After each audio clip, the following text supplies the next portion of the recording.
dear viewers, welcome to ERi-TV English news broadcast for this hour. I'm your reporter, Bersabet Taghla, and following are the major headlines for today.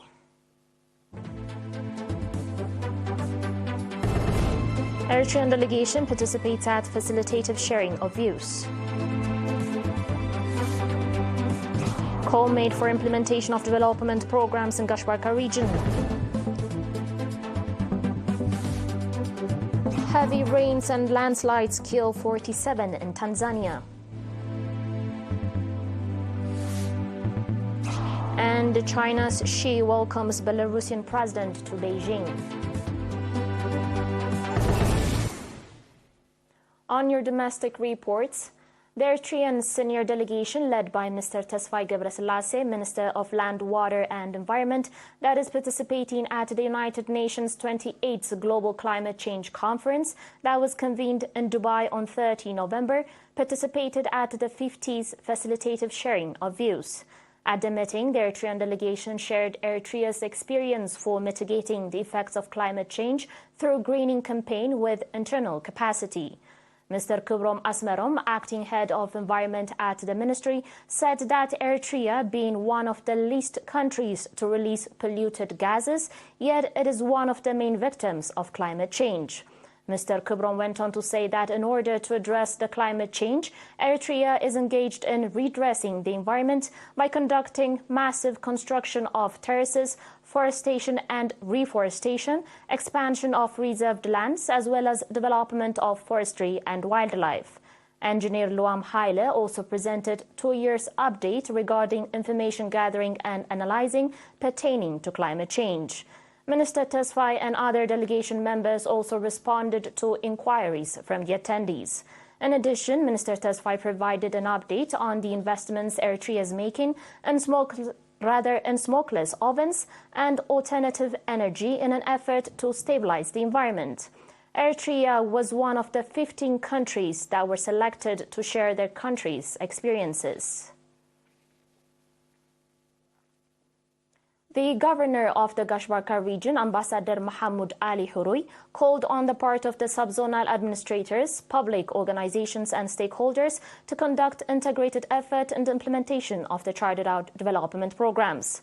Ambassador Mahmoud made the call during a working tour he conducted in the subzones of Logo-Ansaba, Aordet, Kerkebet, Fortosawa, Diga, Mogolo, Barantu, Gonyi and Mansoura.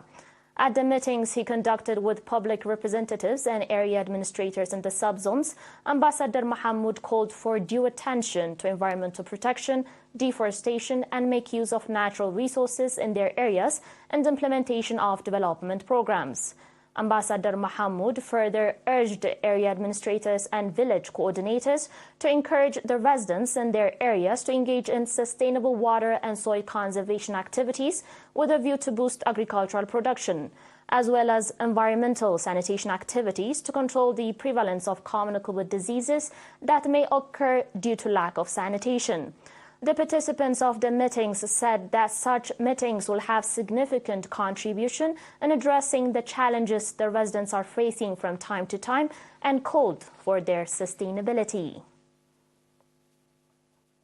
On your last local report, the head of the National Union of Eritrean Women branch of the higher education institutions, Ms. Aberrash Habtai, conducted seminar to female students of College of Agriculture on 29 November. At the seminar, Ms. Aberrash urged on the students to contribute their part in the effort to avoid harmful practices and take advantage of the academic and vocational training opportunities being provided and become competitive and reach to higher level in their career.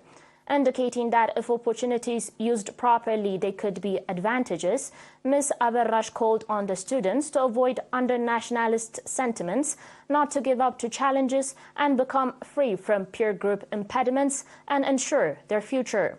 The National Union of Eritrean Women's Professionals Groups, Ms. Amira Senai, also provided a thorough briefing on a range of topics that the female students may use in their daily life, particularly when taking exams.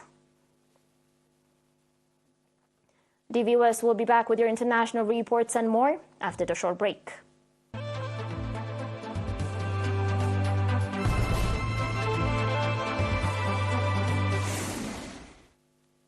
Welcome back.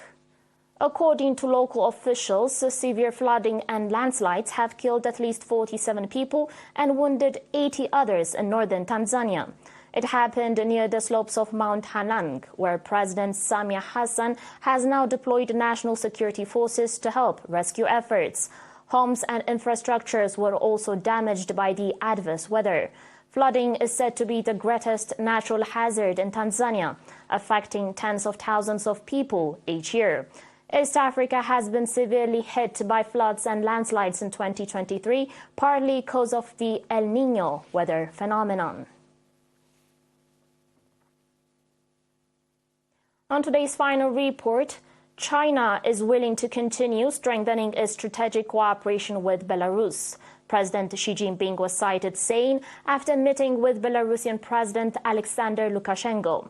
Xi and Lukashenko met in Beijing, where they held talks along with their delegates. It is the second visit this year by the Belarusian president to Beijing.